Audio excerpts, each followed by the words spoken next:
श्रोताओं, आज हम आपको सुनाने वाले हैं वैशाख पूर्णिमा व्रत कथा। आज हम आपको इस वीडियो में वैशाख पूर्णिमा की 2 प्रचलित कथाएं सुनाने वाले हैं, इसलिए इन कथाओं को ध्यान से सुने, बीच में ना छोड़े। वैशाख पूर्णिमा को ही बुद्ध पूर्णिमा के नाम से जाना जाता है। दरअसल हिंदू धार्मिक मान्यताओं के अनुसार वैशाख महीने की ही पूर्णिमा के दिन भगवान गौतम बुद्ध का जन्म हुआ था और वैशाख पूर्णिमा या बुद्ध पूर्णिमा का त्योहार पूरे भारत में धूमधाम से मनाया जाता है। मान्यताओं के अनुसार गौतम बुद्ध भगवान नारायण के 23वें अवतार थे। इस दिन कई लोग भगवान विष्णु की कृपा पाने के लिए उपवास रखते हैं और बुद्ध पूर्णिमा के दिन नदी स्नान और दान पुण्य के कार्य करने का भी विशेष महत्व बताया जाता है। आइए जानते हैं कि वैशाख पूर्णिमा या बुद्ध पूर्णिमा व्रत कथा क्या है। एक बार द्वापर युग में भगवान श्री कृष्ण से यशोदा माता पूछती है कि आप संसार के पालन करता हो, मुझे कोई ऐसा उपाय बताओ जिससे मृत्यु लोक में किसी भी स्त्री को विधवा होने का डर न हो और न ही उसे निसंतानता का दुख रहे। इस पर भगवान श्री कृष्ण जी ने कहा कि हे माते, मैं आपको ऐसी ही एक व्रत के बारे में बताता हूँ। सौभाग्य और संतान प्राप्ति के लिए हर महिला को 32 पूर्णमासी व्रत को रखना चाहिए।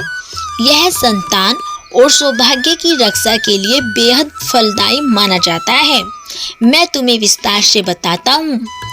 कांतिका नामक एक नगर में चंद्रहास्य नाम का राजा राज करता था। उसी नगर में एक धनेश्वर नामक ब्राह्मण भी अपनी पत्नी सुशीला के साथ सकुशल रहता था और उनके घर में धन संपत्ति की कोई कमी नहीं थी, लेकिन ब्राह्मण का कोई भी संतान नहीं थी, जिसके कारण दोनों दंपति बहुत ही दुखी रहते थे। एक बार उस नगर में एक साधु आया जो आसपास के सभी घरों से भिक्षा मांगने के लिए गंगा नदी किनारे बैठकर भोजन करके जीवन यापन करता था, लेकिन वह साधु धनेश्वर ब्राह्मण के घर भिक्षा मांगने कभी नहीं जाता था। साधु के ऐसे बर्ताव देखकर सुशीला और धनेश्वर बहुत ही दुखी हुए। फिर उस साधु से पूछने लगे कि आप सभी के घरों से भिक्षा लेते हो, लेकिन हमारे घर से नहीं, ऐसा क्यों है साधु महाराज?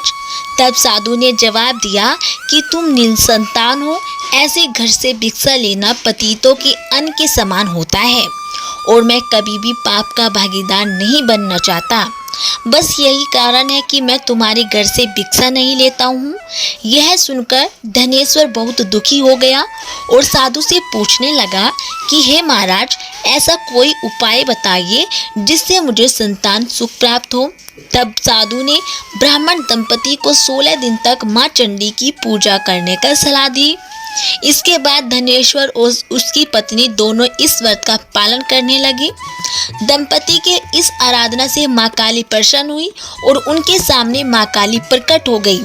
सुशीला को गर्भवती होने का वरदान दिया और शादी उस ब्राह्मण दंपति को पूर्णिमा के दिन पूजा की विधि बताई। माता ने कहा कि प्रत्येक पूर्णिमा के दिन दीपक जलाना और सभी पूर्णिमा को दीपक की संख्या बढ़ाती जाना। ऐसा तब तक करना जब तक 32 दीपक न हो जाए। इस तरह माता की कृपा से सुशीला गर्भवती हुई और काली माता के कहे अनुसार वह पूर्णिमा पर दीपक जलाती रही।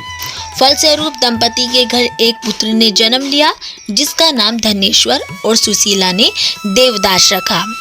देवदास के बड़े होने के पश्चात धनेश्वर ने उसे विद्या ग्रहण करने के लिए काशी भेजा और काशी में देवदास के साथ एक अजीब दुर्घटना घटी, जिसमें धोखे से देवदास का विवाह हो गया और जब देवदास ने बताया कि वह अल्पायु है तो फिर भी उसका जबरदस्ती विवाह करवा दिया गया। उसके कुछ समय बाद जब काल देवदास का प्राण लेने आया तब तो वह विफल हो गया और इसके बाद काल ने यमराज तक संदेश दिया कि वह देवदास के प्राण लेने में असमर्थ है।